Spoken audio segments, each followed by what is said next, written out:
well, they're absurd, but they're also paradoxes. It's a logical paradox, and it's meant to put the mind into a feedback loop that generates a certain kind of feeling, which comes from trying to contemplate something that has an inherent contradiction in it.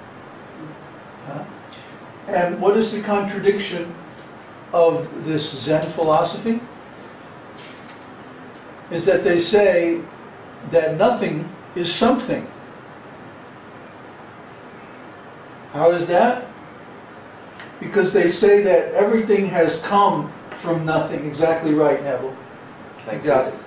Huh? It's like this. Yeah, he just... Florian just handed me a card with a drawing on it of a box. And inside the box it says, "This box is empty." Oh, very Zen. You know, that's the same thing as, "This statement is a lie." Right? It's a self-contradicting, paradoxical statement. To say that everything comes from nothing. Nothing is the absolute. So everything comes from nothing and then it goes back into nothing. And of course there's no proof for this, because no one has ever seen nothing, nor can they see it. And yeah, it's right, Peter says it's designed to turn your brain into jello. Yeah. Yeah, because it short circuits all the reasoning.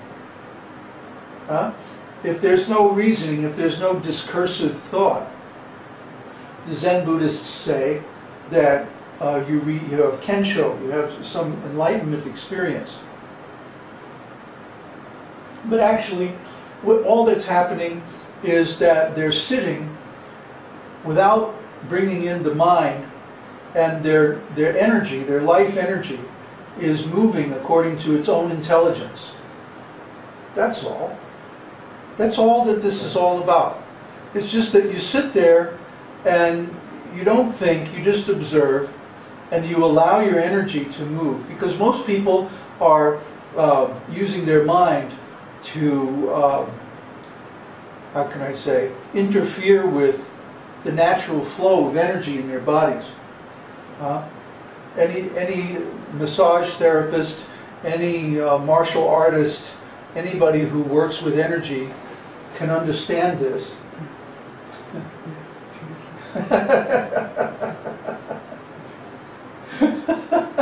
Uddhava just posted this cartoon. Oh, we have to change the tapes. But anyway, once you get your mind out of the way of your natural life energy, then it moves in its own way and you feel so much better. So that's very nice, but let's not confuse that with spiritual enlightenment. That's something completely different. Yeah. That's why the Zen people meditate on the Dantian, which is the second chakra, just below the belly button, just below the navel, because that is the like the reservoir, like the storage battery of the chi, or prāṇa in the body. So it's just prāṇa, that's all.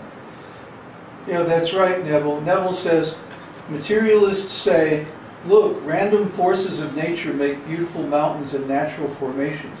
Surely they can also make animals and humans given enough time. But the forces of nature are not random. They also have the supersoul's supreme consciousness behind them, so there's no randomness in anything. That's right. The Supreme Lord enters into the creation as the supersoul, and he's within every atom. But here's a question to ask scientists.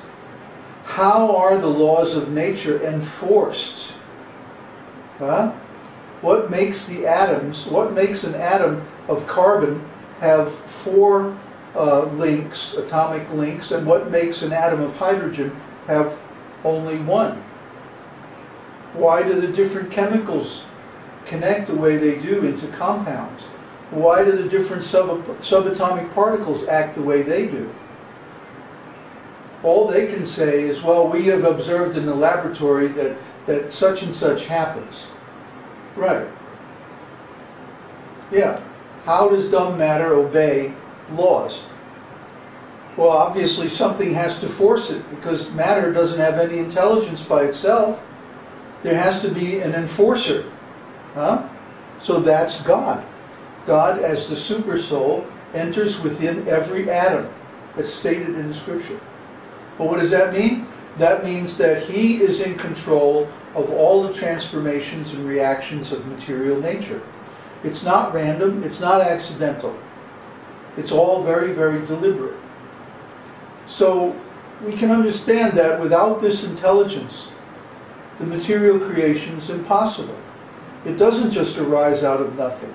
We never see an example in real life of something coming from nothing. What we do see is that matter is always conserved. Matter and energy, in its complementary forms, are always conserved, and that one thing is transformed into another thing by the laws of nature. Yeah, so if you ask any scientist this question, they cannot answer. Just like they cannot answer, well, even if we accept the Big Bang, where's the energy of the Big Bang coming from? And if you say, well, there was some kind of subatomic reaction or something like that, then you still have to answer the question, who determines the laws of nature that cause that subatomic reaction? That energy, that intelligence has to come from someplace. It can't come from no place, like the Zen people say. Huh? There's really more in common between the Zen people and the modern scientists than there is between either of them and the Vedic theory. Even if you look at religious scriptures like the Bible, they miss this point completely. Somehow or other, they accept that God is the cause of the material creation. But they still are so naive about matter that they think that matter can somehow arrange itself. Until very recently, actually it's started back in the time of the ancient Greeks, people thought that, for example, flies, maggots, which are the larvae of flies, were a natural product of the spoiling of food. They thought that as the food broke down, they would naturally release maggots and other insects and bacteria. Aristotle was that. Was Aristotle? That was Aristotle. Good old Aristotle. And he was the one who gave the whole logic system to Christian philosophy. Yeah. So his logic was obviously flawed. And then there's another one, another example, that, for example, water, if you boil it, it disappears. Or a candle. Oh, this one is even used by the Zen guys. They say if you burn a candle, it disappears into nothingness. Oh, yeah. Right? Of course, now, actually, we know that when you burn a candle, some of the mass is transformed into gas, and some of it is transformed into light energy. But actually, all of the ingredients of the candle are conserved. They're simply transformed into other forms, that's all. It's the first law of thermodynamics. What's that? The first law of thermodynamics. The first law of thermodynamics, Florian says. So, and what's the second law? Well, the law of entropy. Entropy, which says that a complex system will, over time, degenerate into a more simple state. Why? Because complexity and information require energy. The only exception to that is that if the system is an open system... Come here and talk. Otherwise I have to repeat it. There is only one, because then you could say, okay, there is an exception. What is about open systems? Because we can observe in every closed system that this law is valid. We don't have any example in the material world where this law doesn't work, except for open systems. But so another open evolution systems, is open systems means there's something more than the material world. well, no. In the there are well, in the logical sense, if you break it down, it would be that. But there are some open systems in the material world.